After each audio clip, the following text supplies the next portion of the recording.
اداکارہ نادیہ حسین کے شوہر نجی بینک میں کروڑوں روپے کی خرد برد کے الزام میں گرفتار۔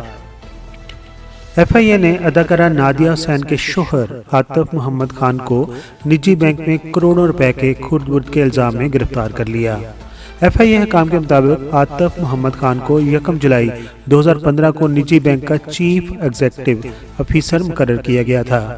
اسی دوران عاطف محمد خان نے پالیسی کے مطابق ایک ذاتی کمپنی کھولی تھی۔ تعیناتی کے دور میں ایف آئی اے حکام کے مطابق عاطف محمد خان کو 1 جولائی 2015 کو نجی بینک کا چیف ایگزیکٹو افیسر مقرر کیا گیا۔ اسی دوران عاطف محمد خان نے پالیسی کے مطابق ایک ذاتی کمپنی بھی کھولی تھی۔ تعیناتی کے دور میں عاطف خان پر مالیاتی خرد برد کے الزامات پر مشتمل درخواست بینک کے گروپ ہیڈ عاصم واجد جواد کی طرف سے گزشتہ برس جمع کرائی گئی تھی، جس پر انکوائری نمبر 44/24 درج کی گئی تھی۔ ایف آئی اے کے نامزد additional joint director Adnan Ahmed نے معاملے کی تحقیقات کی ہے اور عاطف محمد خان کی جانب سے کمپنی کے سی ای او کے طور پر اپنے عہدہ کے دوران کی گئی دھوکہ دہی اور ممنوع سرگرمیوں کے اہم شواہد سامنے لائے ہیں۔ ایف آئی اے کے مطابق عاطف محمد خان نے نجی بینک کے بینک اکاؤنٹ سے 1.404 ارب روپے وصول کیے اور اپنے عہدے کی مدت کے دوران 1.324 بلین روپے واپس جمع کرائے۔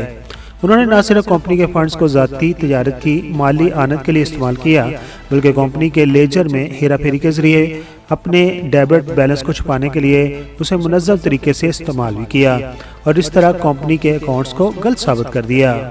عاطف محمد خان کے خلاف زیر دفعہ 409، 420، 467، 468، 471، 477 پی پی سی کے تحت مقدمہ درج کیا گیا ہے۔ مقدمے میں بینک کے دیگر کئی افسران بھی نامزد کیے گئے ہیں۔ خیال رہے کہ نادیہ حسن اور عاطف خان کی شادی 2003 میں ہوئی تھی اور ان کے 4 بچے ہیں، اور کچھ عرصہ پہلے نادیہ حسن کی بھی ایک ویڈیو وائرل ہوئی تھی جس میں وہ ایک معصوم گھریلو خادمہ کے اوپر زور زور سے چلا رہی تھی۔